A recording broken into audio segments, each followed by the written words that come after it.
Saya minta keyboard dengan lembut. Tiba-tiba Tuhan memperlihatkan saya sebuah kisah di Lukas pasal yang ke-8.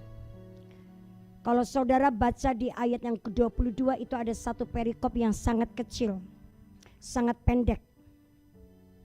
Perikop itu adalah tentang bagaimana Tuhan menenangkan badai, atau bagaimana Tuhan menenangkan angin ribut. Dan Tuhan berkata di depan kita, dan itu sangat cepat.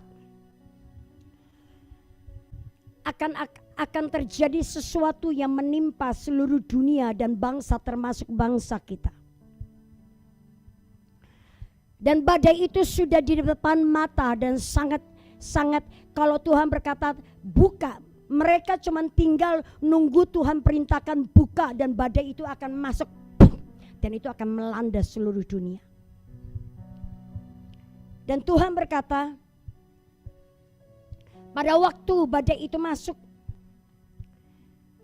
akan teruji dan akan mengalami sebuah saringan sekali lagi orang-orang Kristen terutama. Orang-orang Kristen akan mengalami saringan yang kedua kali dan ini lebih hebat dibandingkan dengan COVID-19. Orang-orang percaya dan orang-orang Kristen akan mengalami saringan yang kedua. Pada waktu badai secara bersamaan bergulung-gulung masuk dan menghantam seluruh dunia, orang-orang Kristen akan berteriak, Tuhan, Tuhan, tidakkah engkau peduli bahwa kita binasa? Sama seperti kejadian pada waktu Lukas pasal yang ke-8 mencatat waktu Tuhan mengajak 12 muridnya untuk bertolak ke seberang danau. Dan tiba-tiba di tengah danau itu ada badai yang menghantam, menggoyangkan kapal yang ada. Dan kemudian 12 muridnya menjadi sangat takut dan mereka membangunkan Yesus yang sedang tertidur di kapal.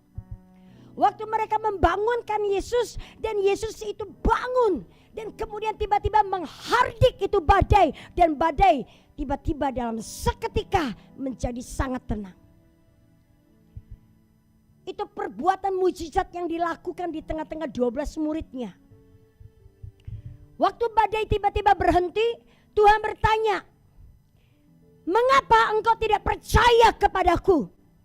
Di manakah imanmu? Tuhan bertanya dan setengah menghardik 12 muridnya. 12 muridnya tidak ada satupun yang berani menjawab Yesus waktu itu. Dan tiba-tiba saya melihat itu penglihatan dan Tuhan berkata, nak, kasih tahu di depan. Badai itu sudah di depan pintu dan mereka mendesak begitu rupa untuk masuk seluruh dunia. Tapi Tuhan berkata, mereka akan menunggu perintah dan aba-abaku pada saat aku berkata mereka boleh masuk, baru mereka akan masuk.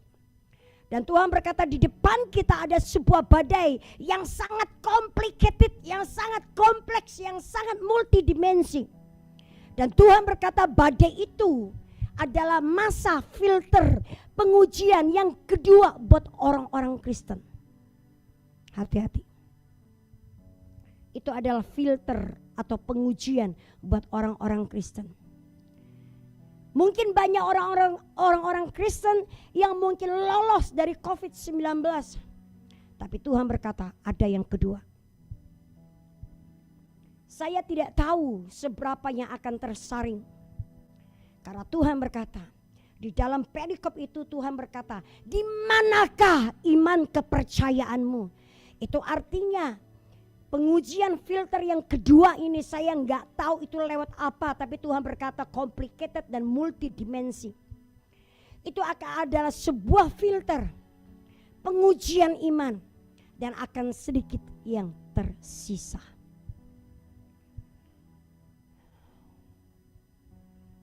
Itu sebabnya saya mengajak tadi saudara berteriak, let your glory fall. Let your glory fall. Di tengah-tengah badai yang menghantam begitu rupa. Saudara kalau baca di perikop itu, Tuhan bertanya, di mana imanmu? Tuhan tidak berbicara kepada orang lain, Tuhan berbicara dan bertanya kepada 12 murid yang dimana Tuhan makan dengan mereka, Tuhan didik mereka di tengah-tengah.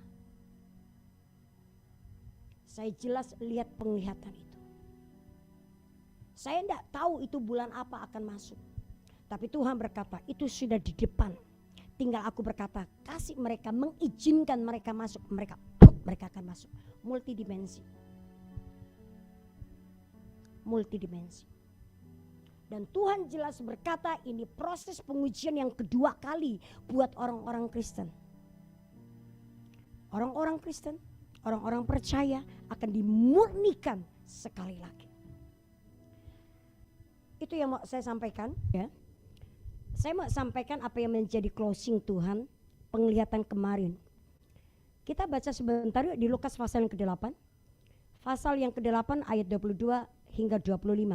Saudara yang ikut ibadah kemarin tahu apa yang saya sampaikan semalam. Saya bersyukur Tuhan itu seringkali hanya berbicara sekali, kemudian ada begitu banyak makna yang Dia berikan buat setiap kita. Mari kita lihat Lukas pasal yang ke-8 ayat 22 hingga 25. Habis ini saya minta Helen menyiapkan diri. Saya bacakan ya. Lukas pasal yang ke-8 ayat 22 hingga 25.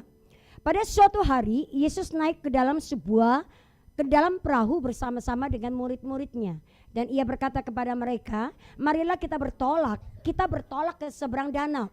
Hati-hati, pelan-pelan. Anaknya Kak Yun itu. Lalu bertolaklah mereka, dan ketika mereka sedang berlayar Yesus tertidur. Sekonyong-konyong turunlah taufan ke danau, sehingga perahu itu kemasukan air dan mereka berada dalam bahaya. Maka datanglah murid-muridnya membangunkan dia. Katanya, guru-guru, kita binasa. Ia pun bangun lalu menghardik angin dan air yang mengamuk itu, dan angin dan air itu reda dan danau itu menjadi teduh. Lalu katanya kepada mereka, di manakah kepercayaanmu? Maka takutlah mereka dan heran. Lalu berkata seorang kepada yang lain, siapa gerangan orang ini? Sehingga ia memberi perintah kepada angin dan air dan mereka taat kepadanya. Oke, ini penglihatan yang saya lihat semalam. Waktu penglihatan ini muncul, Tuhan berkata akan muncul sebuah badai yang bersifat multidimensi dan itu menyerbu ke seluruh dunia termasuk bangsa kita. Nah, kalau waktu Tuhan berkata ada sebuah badai yang sangat besar. Dan Tuhan berkata badai itu sudah mengintip di depan pintu, Tuhan berkata. Dan dia mencoba mendesak untuk menerobos keluar dengan begitu cepat.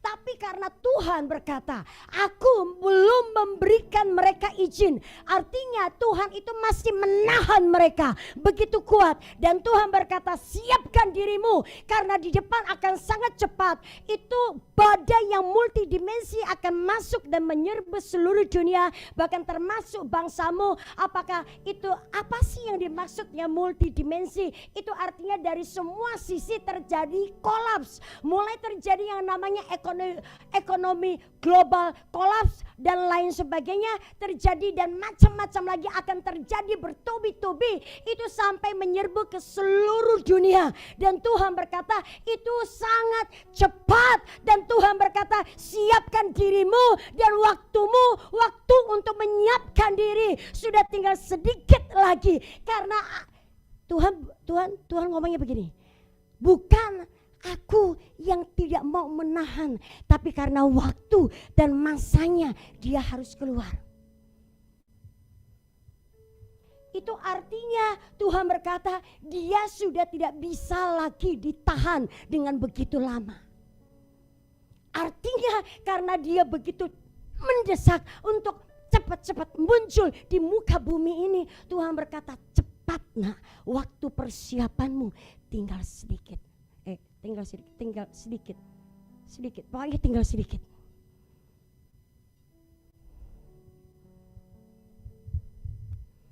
Waktu persiapan untuk membuat dirimu manusia rohmu itu kuat tinggal sedikit.